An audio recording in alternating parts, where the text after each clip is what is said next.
नमस्कार मंडळी. आज आपण पाक न करता तोंडामध्ये टाकताच विरघळणारे जगातील सर्वात सोपे लाडू बनवतोय.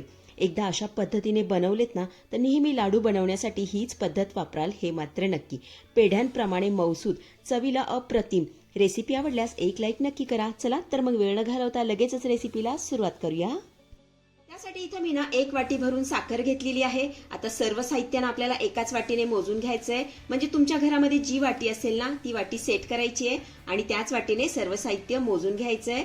तर सर्वात अगोदर ही साखर ना आपण मिक्सरला बारीक अशी फिरवून घेऊया. मिक्सरच्या भांड्यामध्ये ही साखर मी काढून घेतेय.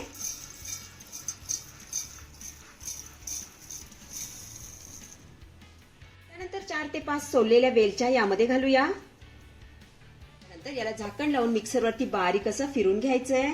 तर इथे ना आपली मस्त अशी पिठी साखर बनवून तयार झालेली आहे. हे बघा, आता यामध्ये ना आपण वेलची घातली ना त्यामुळे याचा मस्त असा सुगंधही सुटलेला आहे. आपण आता ही साखर ना थोड्या वेळासाठी बाजूला ठेवूया. आता ज्या वाटीने आपण साखर घेतली ना सेम त्याच वाटीने 2 वाट्या इथं मी ना बारीकवाला रवा घेतलेला आहे.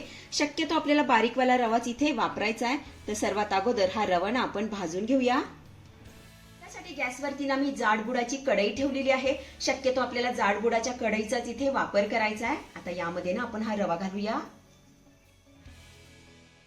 त्यानंतर इथे मी ना अर्धी वाटी तूप घेतलेलं आहे. आता एवढं तूप आपल्याला एकदम घालायचं नाहीये, तर 2 चमचे यामधला आपण रव्यामध्ये घालूया.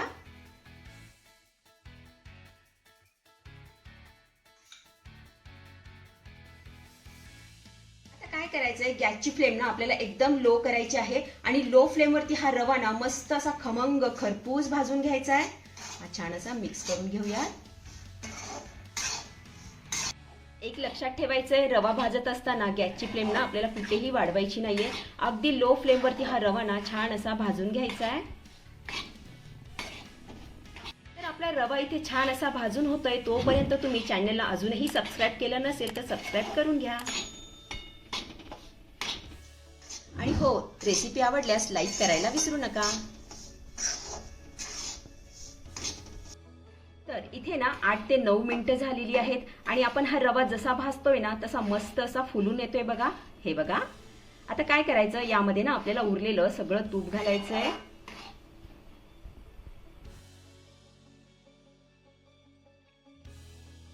आता हा रवा ना आपल्याला पुन्हा 5 ते 6 मिनिटं चांगला भाजून घ्यायचा आहे.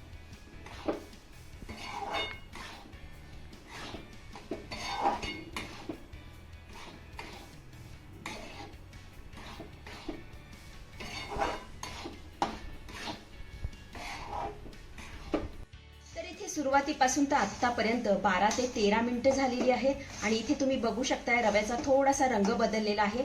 छान असा बदामी रंग आलेला आहे. तर आपला हा रवा खमंग खरपूस भाजून झालेला आहे आणि याचा सुगंधही मस्त असा सुटलाय बघा. आता यामध्ये ना आपण दळलेली साखर घालूया. आता ही घातलेली साखर ना चांगली मिक्स करून घ्यायची आहे.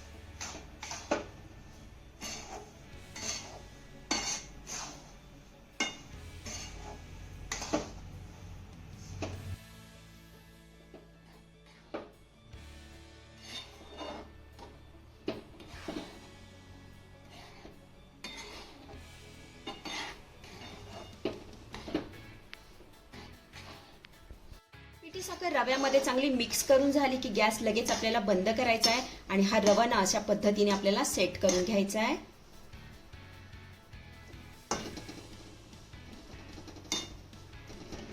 रवा आपल्या कढईमध्ये छान असा सेट करून झाला की यावर ना झाकण ठेवायचंय आणि हा रवा ना 10 मिनिटं छान असा मुरू द्यायचा आहे.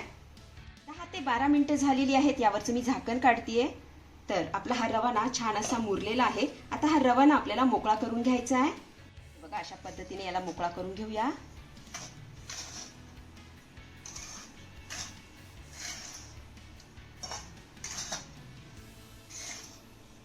तर इथे हा रवा ना मी छान असा मोकळा करून घेतलेला आहे. आता यामध्ये ना आपल्याला 2 चमचे मिल्क पावडर घालायची आहे.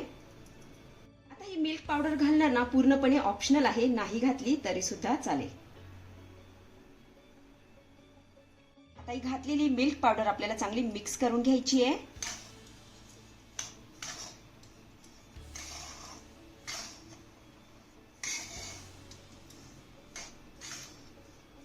मिल्क पावडर मी छान अशी मिक्स करून घेतलेली आहे. आपलं हे लाडूचं मिश्रण बनवून तयार झालेलं आहे. आता हे लाडूचं मिश्रण ना थोडंसं रखरखीत आहे, हे बघा. त्यामुळे याचे आपल्याला व्यवस्थित लाडू बांधता येणार नाही. त्यामुळे काय करायचंय, हे मिश्रण ना आपल्याला थोडं थोडं करून मिक्सरच्या भांड्यामध्ये घालून छान असं फिरवून घ्यायचंय.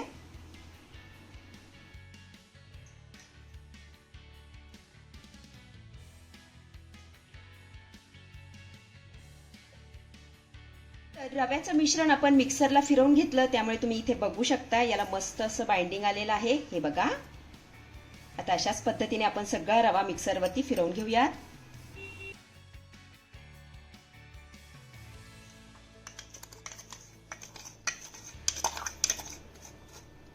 तर इथे मी ना रव्याचं सगळं मिश्रण मिक्सरवरती फिरवून घेतलेलं आहे. आपण आता लाडू वळायला घेऊया. यामधलं ना थोडंसं मिश्रण आपल्याला काढून घ्यायचंय, हे बघा. आता छान असं गोल करून घेऊया. यावर ना आपल्याला एक बेदाणा लावून घ्यायचा आहे.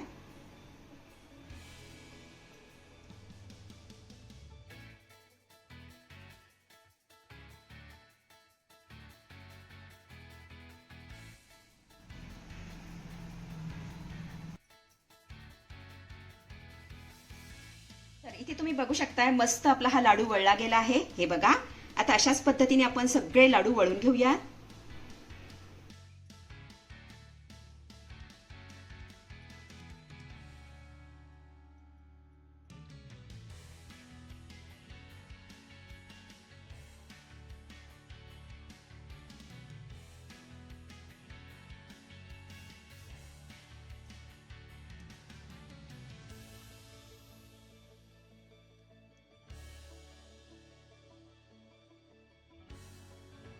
तर इथे आपला पाक न करता रव्याचे लाडू बनवून तयार झालेले आहेत. चवीला जबरदस्त लागतात.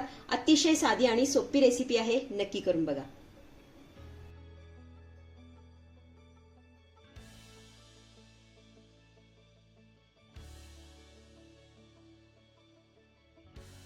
तर मंडळी, कशी वाटली आजची रेसिपी? आवडली आहे का तुम्हाला? आवडली असेल तर लाईक करा, शेअर करा, सबस्क्राईब करा आणि हो, शेजारीच असलेलं घंटीचं बटन दाबून ऑलवर क्लिक करा, जेणेकरून माझ्या येणाऱ्या नवीन नवीन रेसिपींचं नोटिफिकेशन सर्वात आधी तुम्हाला दिसेल. धन्यवाद.